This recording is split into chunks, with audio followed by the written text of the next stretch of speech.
दोस्तों नमस्कार। दोस्तों आज आपको बताएंगे तालिबान के बारे में, तालिबान के जन्म के बारे में, किस तरह तालिबान का उदय हुआ। के दशक में जब सोवियत संघ की सेना अफगानिस्तान से वापस जा रही थी, ऐसे समय में उत्तरी पाकिस्तान में हुआ था तालिबान का जन्म। तालिबान पश्तो जुबान का शब्द है जिसका मतलब है छात्र अर्थात स्टूडेंट। पाकिस्तान के मदरसों से निकले 50 छात्रों का संगठन शुरू किया मुल्ला उमर ने, जो कि बहुत ही कम समय में कट्टरपंथ का एक बड़ा कारवां बन गया। तालिबान को बनाने के पीछे पाकिस्तान के साथ साथ सऊदी अरब की फंडिंग को भी एक बहुत बड़ा जिम्मेदार माना जाता है। सोवियत संघ के अफगानिस्तान से जाने के बाद वहां कई गुटों में आपसी संघर्ष शुरू हो गया, जिससे लोग परेशान हो गए। ऐसे समय में जब तालिबान का उदय हुआ तो कबायली लोगों को तालिबान में मसीहे की झलक दिखी और अफगान लोगों ने उसका स्वागत किया। वर्ष 1994 में सबसे पहले कांधार, 1995 में ईरान से लगे हेरात और एक वर्ष बाद 1996 में तालिबान ने बुरहानुद्दीन रब्बानी सरकार को सत्ता से हटाकर अफगानिस्तान की राजधानी काबुल पर कब्जा कर लिया। यह थी अफगानिस्तान में तालिबान शासन की शुरुआत, जिसने 1998 आते आते पूरे अफगानिस्तान पर अपनी हुकूमत कायम कर ली।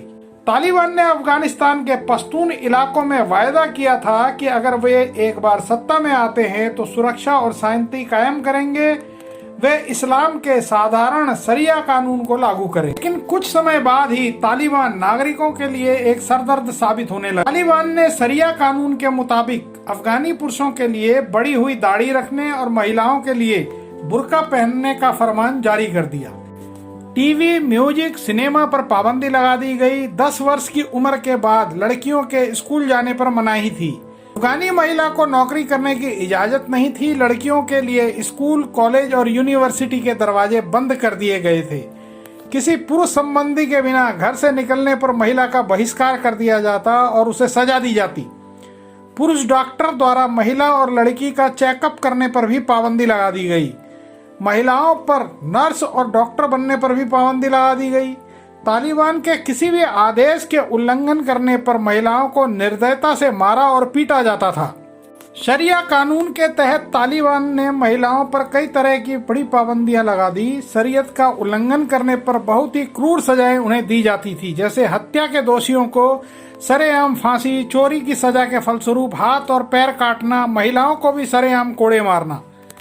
वर्ष 2001 में बमियान में हजारों साल पुरानी बुद्ध की मूर्ति को तोप के गोलों से तालिबान ने विश्व प्रसिद्ध बुद्ध की इन प्रतिमाओं को नष्ट कर दिया और विश्व को अपना आतंकी चेहरा दिखाया। और इनके आतंक की पराकाष्ठा तब हुई जब 11 सितंबर 2001 को न्यूयॉर्क में वर्ल्ड ट्रेड सेंटर के ट्विन टावर्स पर यात्री वायुयानों का अपहरण कर उनके द्वारा हमला किया गया, जिसमें ये बिल्डिंगें पूरी तरह ध्वस्त हो गई और लगभग 3000 लोग मारे गए।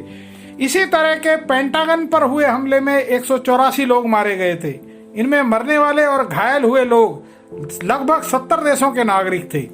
अमेरिका ने आतंकवाद को आश्रय देने और आतंक की सोच रखने वाले तालिबान को नेस्तनाबूद करने के लिए अफगानिस्तान पर हमला कर दिया, जिसमें अमेरिका के नेतृत्व में कई देशों की गठबंधन सेना ने भाग लिया और तालिबान को अफगानिस्तान में सत्ता से बेदखल कर दिया। पाकिस्तान हमेशा इस बात से इनकार करता रहा कि तालिबान के पीछे उसका हाथ रहा है, लेकिन इस बात में कोई शक नहीं कि तालिबान के शुरुआती लड़ाकों ने पाकिस्तान के मदरसों से ही शिक्षा ली और जरूरत पड़ने पर ही पाकिस्तान उन्हें हथियार भी देता रहा।